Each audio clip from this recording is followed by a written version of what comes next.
जय गुरुदेवाय नमः। जय राधे श्याम की। आज हम आपको सुख सागर से 6ठा अध्याय सुनाएंगे।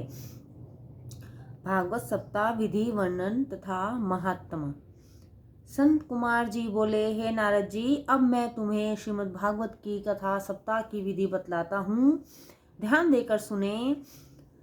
इसके लिए अष्टमास से अगहन मार्गशीर तक उपयुक्त समय है।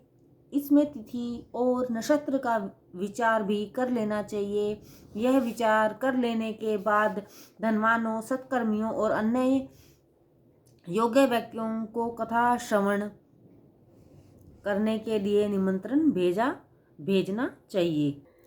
जहाँ कथा कही जाए उस स्थान को स्वच्छ बना देने के बाद फूल और लताओं तथा तोरण आदि से अच्छी तरह सजाकर ध्वजा स्थापित करनी चाहिए। कथावाचक ब्राह्मण बड़ा ही योग्य, विद्वान, ब्रह्मचार्य निष्ठ तथा पाखंड रहित तो होना चाहिए। कथा सूर्योदय से प्रारंभ कर तीसरे पहर तक होनी चाहिए। साथ ही 5 ब्राह्मणों का वरण कर उनसे ओम नमो भगवते वासुदेवाय का सप्ताह भर जाप कराना चाहिए।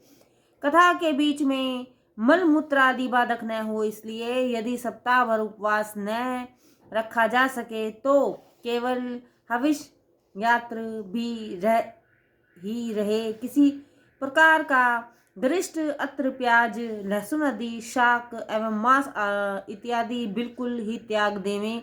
इस प्रकार विधि पूर्वक कथा हो जाने के पश्चात कीर्तन करे। यदि श्रोतागण विरक्त हो तो गीता पाठ द्वारा, और यदि ग्रस्त हो तो श्रीमद् भागवत के 10वें स्कंद के प्रत्येक श्लोक द्वारा घी, शहद, तिल, खीर आदि अन्नों से हवन करें। यज्ञ में कुछ न कुछ दोष रह ही जाता है, इसलिए उसकी शांति के लिए अंत में विष्णु सहस्त्र नाम का पाठ होना चाहिए। सूत जी ने कहा, हे शौनक जी, इस प्रकार संतन कुमार ने नारद जी को श्रीमद् भागवती कथा की विधि का महत्व बताकर स्वयं सप्ताह भर कथा यज्ञ किया, जिसे सुनकर नारद जी आनंद विभोर हो गए और संतन कुमार दिको की प्रार्थना करने लगे। उसी समय देशाटन करते हुए परम ज्ञानी श्री सुखदेव जी वहां आ पहुंचे और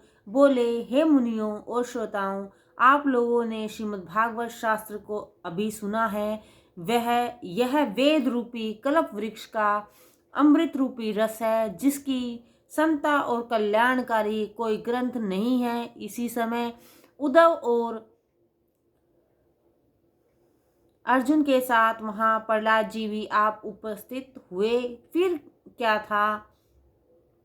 प्रहलाद जी विष्णु भगवान को गुण अनुवाद गाने, उद्धव जी झाज बजाने और नारद जी वीणा बजाने लगे। इस अलौकिक भक्ति को देखकर विष्णु भगवान प्रसन्न हो गए और प्रकट होकर बोले, तुम्हारी इस कथा का कीर्तन से मैं बड़ा प्रसन्न हुआ। वर मांगो। इन लोगों ने कहा, हे प्रभु, हम केवल यह चाहते हैं कि जहाँ भी श्रीमद् भागवती कथा हो वहाँ आप पधारें। भगवान ने एवं मस्तु कहा और अंतर्ध्यान हो गए। शौनक जी ने सूत जी से पूछा कि इस कथा को सुखदेव जी ने राजा परीक्षित को से कथा, गोकर्ण ने धुंधकारी से और संतन कुमार ने नारद जी से कब कहा, यह मुझे बताइए। सूत जी बोले कि श्री कृष्ण जी परम धाम चले जाने और कलयुग के आ जाने के 30 वर्ष बाद भद्रप्राद भादो की नौमी को सुखदेव जी ने इस कथा को राजा परीक्षित से कलयुग के 200 वर्ष व्यतीत हो जाने पर अष्ट शुक्ल नौमी को गोकर्ण ने धुंधकारी से और कलयुग के 300 वर्ष व्यतीत हो जाने पर कार्तिक शुक्ल नौमी को संतन कुमार ने नारद जी से कही थी। हे शौनक, इस कथा का महात्म को तुमसे कहाँ तक बताऊं? जो इसे सुनते हैं उनके लिए संसार में कुछ भी दुर्लभ नहीं है। जय गुरुदेवाय नमः। जय राधे श्याम की।